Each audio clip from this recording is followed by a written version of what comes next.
नमस्कार दोस्तों, the exam hacker channel में आपका स्वागत है। दोस्तों, आज की इस वीडियो में हम लोग ज्योग्राफी का जो बहुत ही इम्पोर्टेंट टॉपिक है इल नीनो ला नीना के कॉन्सेप्ट को यहाँ पे हम लोग स्टडी करने वाले हैं। दोस्तों, यूपीएससी ने हर साल एक क्वेश्चन इसी टॉपिक से ज़रूर आता है। कभी कभी डायरेक्टली क्वेश्चन पूछ लिया जाता है कि इल नीनो ला नीना के कॉन्सेप्ट को समझाइए, या इससे रिलेटेड जैसे ओशियनिक नीनो इंडेक्स होती क्या है, सदर्न ओसिलेशन इंडेक्स क्या होते हैं, इंसो क्या होते हैं, ये डायरेक्टली पूछ लिए जाते हैं। इसके अलावा इनडायरेक्ट वे में क्वेश्चन आते हैं, जैसे यहाँ पे 2019 में यूपीएससी ने पूछा था कि why is the Indian monsoon erratic in nature, भारतीय मानसून स्वभावतः अनियमित क्यों होते हैं। इसका मतलब है इनके जो फैक्टर रिस्पॉन्सिबल हैं इल नीनो ला नीना के कॉन्सेप्ट यहाँ पे बताना है और इंडियन मानसून से रिलेट करना है। तो इस टॉपिक से डायरेक्टली भी क्वेश्चन पूछ जाते हैं, इनडायरेक्ट वे में भी क्वेश्चन पूछ जाते हैं, इसलिए ये टॉपिक क्या है बहुत ही इंपॉर्टेंट है। तो इसी को ध्यान में रखते हुए आज हम लोग इस वीडियो में जो इनसे रिलेटेड सारे कॉन्सेप्ट हैं इल नीनो ला नीना से रिलेटेड जो कॉन्सेप्ट हैं, जैसे oceanic Nino index, southern oscillation index, ENSO El Nino southern oscillation, और फिर इंडियन ओशियन डाइपोल, और फिर देखेंगे इन सब का इंडियन मानसून से क्या रिलेशन है, और इंडियन मानसून इसके अलावा अदर जो फैक्टर हैं कौन कौन से फैक्टर हैं जो इंडियन मानसून को अनियमितता करती हैं, इरेटिक करती हैं। तो इन सारे कॉन्सेप्ट को इस वीडियो में हम लोग डिस्कस करने वाले हैं। दोस्तों, आई होप आपको यहाँ पे पसंद आएगा। ठीक है, तो वीडियो को लास्ट तक आप ज़रूर देखना। तो दोस्तों, इल नीनो ला नीना ये दोनों ही कॉन्सेप्ट क्या है, पैसिफिक ओशियन से रिलेटेड हैं। देखो, पैसिफिक ओशियन की बात करें तो पैसिफिक ओशियन किसके किसके बीच में है। पैसिफिक ओशियन सबसे पहले तो सबसे लार्जेस्ट ओशियन है जो पूरे अर्थ का 1/3 एरिया कवर करती है। पैसिफिक ओशियन आप देखोगे तो चाइना, इधर ईस्टर्न साइड में चाइना है, और फिर वेस्टर्न साइड में पैसिफिक ओशियन के आप देखोगे तो नॉर्थ अमेरिका और साउथ अमेरिका, और फिर इधर देखोगे ऑस्ट्रेलिया।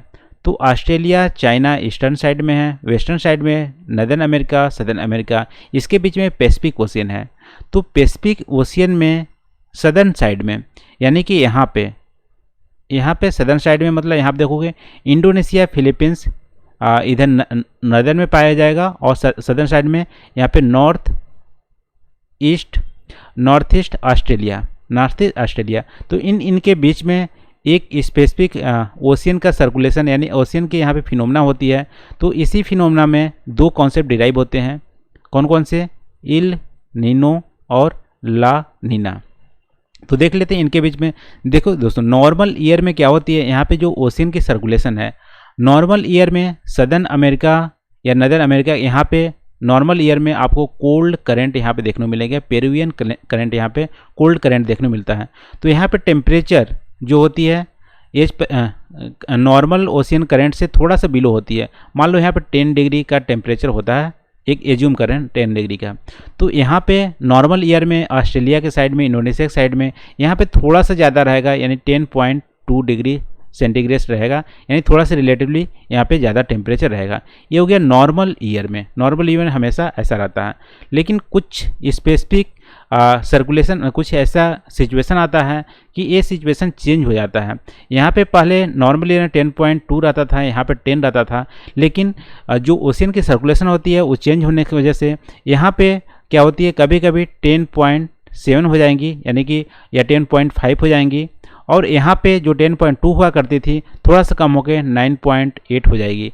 तो यहाँ पे देखो, सदर्न अमेरिका साइड में टेम्परेचर, ओशियन की जो सरफेस वाटर है वो रिलेटिवली क्या है, वार्मर हो जाता है, गर्म हो जाता है, और इधर साइड थोड़ा सा कोल्ड हो जाता है। तो इस कंडीशन को, जो रिलेटिवली वार्मर होता है सदर्न अमेरिका के साइड में, तो इस कंडीशन को बोलते हैं इल नीनो। ठीक है, तो इल नीनो क्या होती है कि सदर्न अमेरिका साइड में जो पैसिफिक ओशियन है वो रिलेटिवली वार्मर हो जाती है। वार्मर कितनी होती है? वार्मर ज़्यादातर 0 से 0.8 या 1 डिग्री तक वेरी करती है। ठीक है, 0.8 से 1 डिग्री वेरी करती है, और 3 मंथ तक रहती है रिलेटिवली। ठीक है, जैसे इंडियन मानसून 3 महीने तक रहता है जनरली, 1-2 महीने 3 महीने तक रहता है, वैसे इल नीनो का जो फिनोमेना होते हैं 3 महीने तक होती है और ये कभी भी आ सकती है। ऐसा नहीं है कि इंडियन मानसून जब आती है तभी आती है, कभी भी इल नीनो के कंडीशन वहाँ पे आ सकता है। लेकिन स्पेसिफिक क्या कंडीशन है कि वार्मर ओशियन रहेगा सदर्न अमेरिका साइड में, और नॉर्मल ओशियन कितना वार्मर रहेगा, 0 से 0.8 या 1 डिग्री तक वेरी करेगा। तो देखो अब यहाँ पे इल नीनो में भी बहुत सारे वैरायटी होती है। आपने सुना होगा इंडियन मानसून को जब प्रेडिक्ट करते हैं तो बोलते हैं स्ट्रॉन्ग इल नीनो होने वाली है, वीक इल नीनो होने वाली है, या नॉर्मल इल नीनो होने वाली है। तो देखो स्ट्रॉन्ग इल नीनो तब बोलते हैं जब जब सदर्न अमेरिका के जो पैसिफिक वाले इधर वाले एरिया की जो ओशियन टेम्परेचर होती है वो 0.5 डिग्री से ज़्यादा वार्म हो जाती है, तो बोलते हैं स्ट्रॉन्ग इल नीनो। यदि 0.1 से 0.5 के बीच में रहती है तो बोलते हैं वीक इल नीनो, और यदि 0 यदि नहीं होती है तो उसको बोलते हैं नॉर्मल। ठीक है, तो इस तरह से ये वेरी करती है इल नीनो के भी फिनोमेना। अब देखो इल नीनो हम लोग देखते हैं, ला नीना। लाल नीना क्या होती है, इल नीनो के जस्ट अपोजिट होता है। अपोजिट क्या होगा, नॉर्मल ईयर में क्या होती है, यहाँ पे थोड़ा सा टेम्परेचर वार्म रहता है, 10.2 मान लो, यहाँ पे 10 मान लो। तो ला नीना कंडीशन में क्या होंगी कि यहाँ पे 10 होती है तो यह आपको 9.5 हो जाएगी, यानी कि सदर्न ओशियन के साइड जो टेम्परेचर है वो कोल्ड तो होती है लेकिन और कोल्डर हो जाती है, उससे कम टेम्परेचर कम हो जाती है, 0.5 या इससे भी कम हो जाती है। और इधर ऑस्ट्रेलिया साइड में आप देखोगे टेम्परेचर थोड़ा सा बढ़ा हुआ देखेगा, यानी 10.2 पहले नॉर्मल हुआ करती थी, 10.5 हो जाएगी। तो यहाँ पे देखो इस कंडीशन को बोलते हैं लाल नीना कंडीशन, क्योंकि इल नीनो के अपोजिट है। अब देखो इनके इफेक्ट क्या होते हैं, इनके इफेक्ट तो हम लोग डिस्कस करेंगे ही, लेकिन इससे पहले हम लोग देख लेते हैं कि इंडेक्स जो एक इंडेक्स निकालते हैं, सॉरी एक इंडेक्स उसका नाम बोलते हैं यहाँ पे ओशियन नीनो इंडेक्स। तो ओशियन नीनो इंडेक्स कैसे निकालते हैं, ओशियन नीनो इंडेक्स निकालने के लिए एक फॉर्मूला है कि टेम्परेचर जो होती है, टेम्परेचर कहाँ की, सदर्न अमेरिका की, सदर्न अमेरिका जो पैसिफिक साइड है यानी पेरुवियन जो साइड है वहाँ पे टेम्परेचर निकालेंगे पैसिफिक ओशियन की, और ऑस्ट्रेलिया के ऊपर नॉर्थ ईस्ट ऑस्ट्रेलिया की जो टेम्परेचर सरफेस वहाँ पे निकालेंगे, दोनों टेम्परेचर के डिफरेंसेस निकालेंगे। इन डिफरेंसेस यदि पॉजिटिव होंगे तो इल नीनो का कंडीशन होगा। यदि 0.5 से ज़्यादा होंगे, जैसे अभी हम लोग देखे थे 0.5 से ज़्यादा यदि पॉजिटिव निकलेगा तो बोलेंगे स्ट्रॉन्ग इल नीनो है। यदि नेगेटिव हुए और नॉर्मल हो जाएंगे, जनरली थोड़ा नेगेटिव होंगे तो नॉर्मल होंगे, लेकिन 0.5 से ज़्यादा नेगेटिव यदि मिलेगा तो बोलेंगे यहाँ पे ला नीना की कंडीशन है। तो ओशियन नीनो इंडेक्स का मेन मकसद है इंटेंसिटी निकालना कि इल नीनो की इंटेंसिटी कितनी है, ला नीना की इंटेंसिटी कितनी है, और ओशियन नीनो इंडेक्स क्या निकालते हैं, टेम्परेचर डिफरेंसेस निकालते हैं दोनों पैसिफिक ओशियन की छोर की। सबसे पहले जो पहले साइड रहेगा वो सदर्न अमेरिका के पैसिफिक ओशियन वाला साइड रहेगा, फिर बाद में ऑस्ट्रेलिया इंडोनेशिया के कोस्ट वाले पैसिफिक ओशियन की टेम्परेचर साइड निकालेगा, फिर दोनों की टेम्परेचर डिफरेंसेस निकालेंगे। यदि दोनों टेम्परेचर डिफरेंसेस में 0.5 का पॉजिटिव आता है तो बोलेंगे स्ट्रॉन्ग इल नीनो रहेंगे, यदि 0.1 से 0.5 के बीच आते हैं तो वीक इल नीनो रहेंगे, और यदि नेगेटिव आता है तो बोलेंगे नॉर्मल, या 0 आता है तो नॉर्मल बोलेंगे। यदि नेगेटिव में भी 0.5 से ज़्यादा नेगेटिव आता है तो उसको बोलेंगे ला नीना कंडीशन। तो ये हो गया ओशियन नीनो इंडेक्स। फिर हम लोग देख लेते हैं ये रहा ओशियनिक से रिलेटेड होता है इल नीनो ला नीना। अब देखो एटमॉस्फेयर, अब ओशियन की टेम्परेचर में डिफरेंसेस आते हैं तो इल नीना ला नीना होते हैं, लेकिन वहाँ पे देखो एटमॉस्फेयर में भी चेंज जाते हैं तो उसको बोलते हैं सदर्न ओसिलेशन। एटमॉस्फेयर में कैसे चेंज जाएंगे देख लेते हैं इमेज की सहायता से। देखो यहाँ पे ओशियन में मान लो यहाँ पे वार्म है, जब ओशियन वार्म होंगे तो एटमॉस्फेयर भी वार्म होने लगेंगे तो लो प्रेशर जनरेट होगा। फिर यहाँ पे यदि रिलेटिवली कोल्ड होंगे तो हाई प्रेशर जनरेट होगा। तो देखो ओशियनी ऑसिलेशन क्या होती है, जब जनरली क्या होता है यहाँ पे लो प्रेशर होता है, यहाँ पे हाई प्रेशर होता है नॉर्मल ईयर में, लेकिन ये सिचुएशन चेंज हो जाता है, इधर लो प्रेशर हो जाता है, इधर हाई प्रेशर हो जाता है एटमॉस्फेयर में, तब इसको बोलते हैं ठीक है ये इल नीनो कंडीशन में होता है। सॉरी देखो नॉर्मल ईयर में क्या होता है, नॉर्मल ईयर में यहाँ पे होता है, यहाँ पे नॉर्मल ईयर में होता है लो प्रेशर और यहाँ पे होता है हाई प्रेशर, क्योंकि यहाँ पे टेम्परेचर कम होती है नॉर्मल ईयर में। लेकिन जब इल नीनो कंडीशन आती है तो यहाँ पे हाई प्रेशर हो जाता है, यहाँ पे लो प्रेशर हो जाता है। अब देखो एटमॉस्फेरिक जो सर्कुलेशन है वो चेंज हो जाती है, तो इसी चेंज होने को यानी कि अल्टरनेट वे में ये चेंज होता रहता है, low pressure to high pressure to low pressure, इसको बोलते हैं सदर्न ओसिलेशन। ओसिलेशन मतलब यहाँ पे अल्टरनेटली चेंज होना। तो सदर्न ओसिलेशन क्या है कि सदर्न पैसिफिक ओशियन में एटमॉस्फेरिक जो प्रेशर है वो अल्टरनेट चेंज होता है, हाई प्रेशर से लो प्रेशर, लो प्रेशर से हाई प्रेशर, उसको बोलते हैं सदर्न ओसिलेशन। फिर देखो दूसरा कॉन्सेप्ट आता है कि इंसो, इल नीनो सदर्न ओसिलेशन, ठीक है, इंसो आती है इल नीनो सदर्न ओसिलेशन। तो देखो एक कॉन्सेप्ट आया कि दोनों को मर्ज कर दी जाए। यहाँ पे देखो इल नीनो क्या है कि पैसिफिक ओशियन की जो सदर्न पैसिफिक ओशियन यानी कि जो सरफेस टेम्परेचर है, ओशियन सरफेस टेम्परेचर, उसमें वार्मिंग के परिणाम है इल नीनो। लेकिन सदर्न ओसिलेशन आप देखोगे एटमॉस्फेयर से रिलेटेड है, पैसिफिक ओशियन में एटमॉस्फेरिक प्रेशर क्या है उससे रिलेटेड है।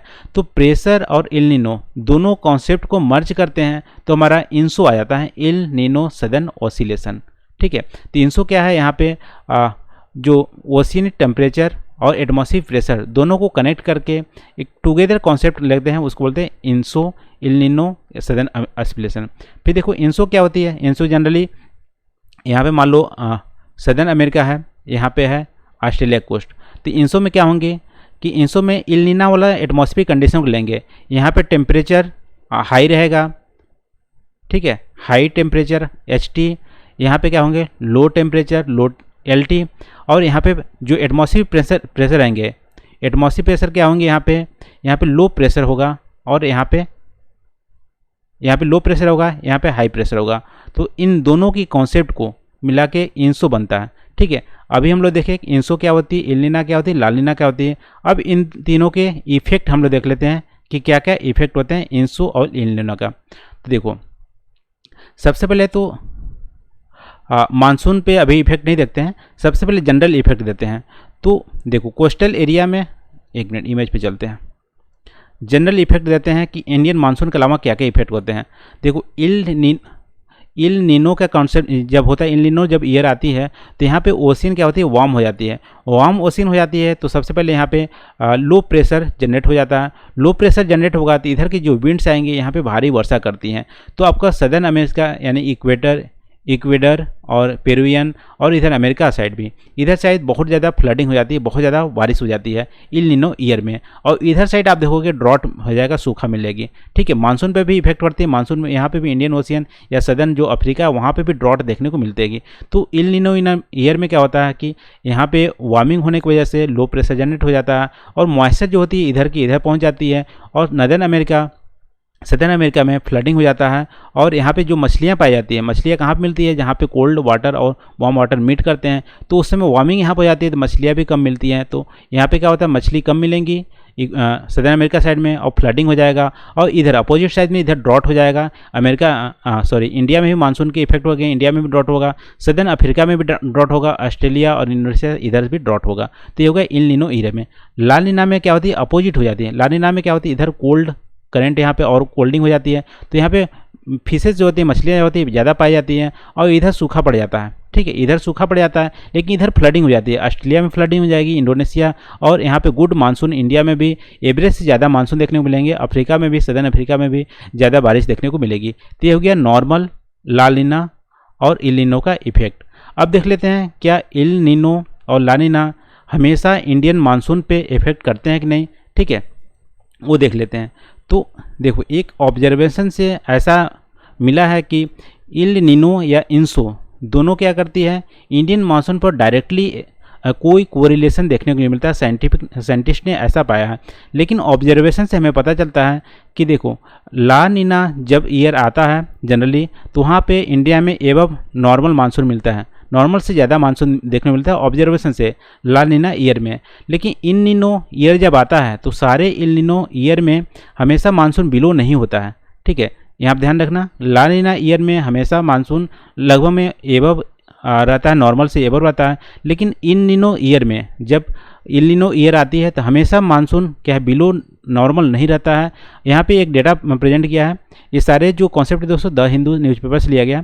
तो यहाँ पे देखो एक डेटा है 1997 और 1998 2008 में इल नीनो बहुत ही स्ट्रांग था। स्ट्रांग का मतलब 0.5 से ज़्यादा टेम्परेचर वार्मिंग हो गई थी पैसिफिक ओशियन की सदर्न अमेरिका साइड, तो बहुत ज़्यादा स्ट्रांग था। फिर भी इंडिया में एवरेज मानसून से ज़्यादा मानसून देखने को मिला, ठीक है। तो नॉर्मल इंडिया मानसून हुआ था जबकि स्ट्रांग इल नीनो था। तो ऐसा नहीं है कि इल नीनो यदि स्ट्रांग है तो इंडियन मानसून इफेक्ट होगी ही, अदर फैक्टर भी है इंडियन मानसून का। फिर देखो 2002 में इल नीनो बहुत ही वीक था, लेकिन यहाँ पे ड्रॉट इंडिया में 2002 में आया था। तो ऐसा नहीं है कि इल नीनो यदि वीक रहेगी तो ड्रॉट नहीं होगा, इल नीनो वीक रहेगी तो ड्रॉट नहीं होगा, ड्रॉट हो भी सकता है। तो ऐसा ऑब्जर्वेशन हुआ है, लेकिन फिर भी मोस्टली जो इल नीनो होती है इंडियन मानसून को इफेक्ट करती है। तो ये रहा इल नीनो का कॉन्सेप्ट, ला नीना कॉन्सेप्ट। अब देख लें इंडियन ओशियन डाइपोल। अब इंडियन ओशियन डाइपोल एक नया कॉन्सेप्ट है।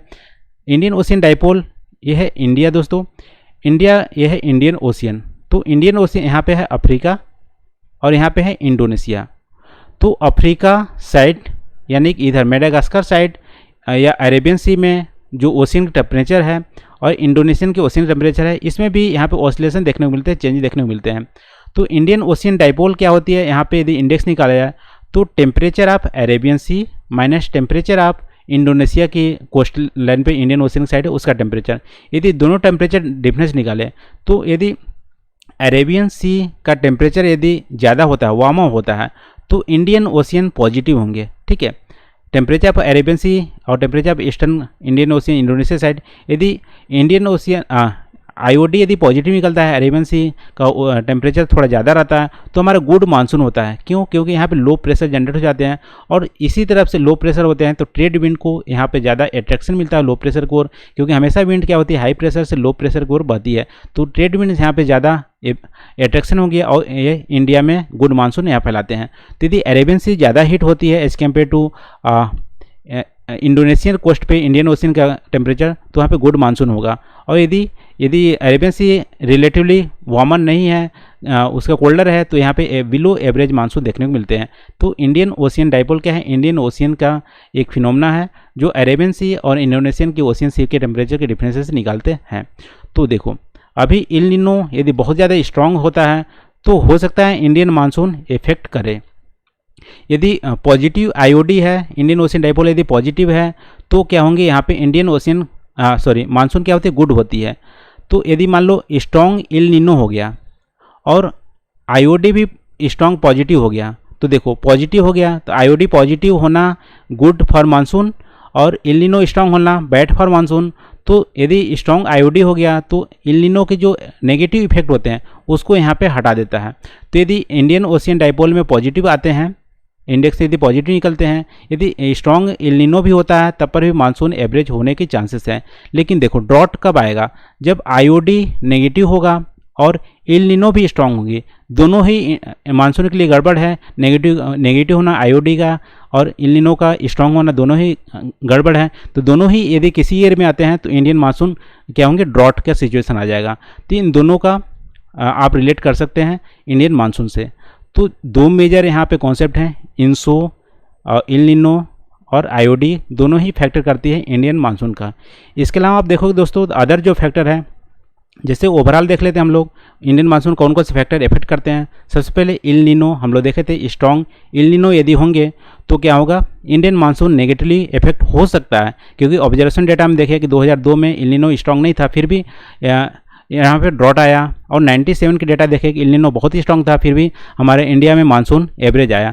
तो इल नीनो यदि स्ट्रॉन्ग होता है तो नेगेटिवली इफेक्ट हो सकता है मानसून। ला नीना यदि होता है तो मानसून अच्छा होता है ला नीना की ईयर में। इंसो हम लोग यहाँ पे कॉन्सेप्ट देखे पैसिफिक ओशियन में एटमॉस्फेरिक जो कॉन्सेप्ट होते हैं और इल नीनो कॉन्सेप्ट दोनों को मिला के इंसो के कॉन्सेप्ट देखे। फिर आईओडी यदि पॉजिटिव होंगे तो गुड फॉर मानसून, और आईओडी यदि बहुत ज़्यादा पॉजिटिव अच्छे होती हैं और यदि इल नीनो स्ट्रॉन्ग होता है तब पर भी मानसून में ज़्यादा इफेक्ट नहीं होता है। यदि आईओडी नेगेटिव होता है और इल नीनो स्ट्रॉन्ग होता है तो ड्रॉट आ सकते हैं, ठीक है। तो आईओडी के कॉन्सेप्ट देखें। फिर इसके अलावा दोस्तों इन सब कॉन्सेप्ट को हम लोग डिस्कस कर लिए हैं। यदि तिब्बतियन प्लेट्यू ज़्यादा हीट होते हैं अप्रैल टू जून मंथ में, यानी वहाँ पे लो प्रेशर जनरेट होता है, तो ट्रेड देखो ये है इंडिया मान लो, ठीक है। तो यहाँ पे तिब्बतियन प्लेट्यू है, तिब्बतियन प्लेट्यू ज़्यादा हीट होंगे तो लो प्रेशर जनरेट होगा, तो ट्रेड विंड्स क्या होंगे यहाँ पे ज़्यादा अट्रैक्शन मिलेंगी, तो गुड फॉर मानसून, ठीक है, मानसून के लिए अच्छी है, तिब्बती प्लेटो ज़्यादा हीट होती है। तो इसके अलावा आप देखोगे हिमालय और यूरेशियन रीजन में स्नो कवर होता है, बर्फ़ की कवर होती है। यदि बर्फ़ की कवर कम होती है, कम होंगी, तो वहाँ पे हिमालय रीजन में बर्फ़ यदि कम होगा तो यहाँ पे लो प्रेशर जनरेट होने लगेगा। लो प्रेशर जनरेट होगा तो ट्रेड विंड्स और अट्रैक्ट होंगी और मानसून अच्छा होगा। तो यदि लो प्रेशर हिमालय रीजन में बर्फ़ पिघलती है या बर्फ़ कम होता है तो हमारा मानसून भी इफेक्ट होती है। इसके अलावा आप देखोगे दोस्तों, दो अदर फैक्टर भी हैं। ट्रॉपिकली ईस्टर्ली जेट, ये भी मानसून को इफेक्ट करती है, और high pressure area Madagascar region में जो प्रेजेंस होती है वो भी मानसून को इफेक्ट करती है। दोनों कैसे इफेक्ट करती है ये दोस्तों आपको कमेंट सेक्शन में आपको इसका आंसर देना है। तो इंडियन मानसून को हम लोग फैक्टर देखें। इसके अलावा दो फैक्टर और हैं, tropical easterly jet, presence of high pressure in Madagascar region. दोनों ही दोस्तों इंडियन मानसून कैसे इफेक्ट करते हैं ये आपको कमेंट सेक्शन में आपको इसका आंसर देना है। तो आज की वीडियो में बस इतना ही दोस्तों। आई होप यहाँ पे जो हम लोग कॉन्सेप्ट डिस्कस किए हैं आपको अच्छे से समझ में आएंगे। कोई भी कन्फ्यूजन हो प्लीज़ कमेंट करके आप हमें ज़रूर बताइए, और वीडियो कैसा लगा उसको भी हमें कमेंट करके जरूर बताइए। Thank you for watching. मिलते हैं अगले वीडियो में नए टॉपिक के साथ। Thank you.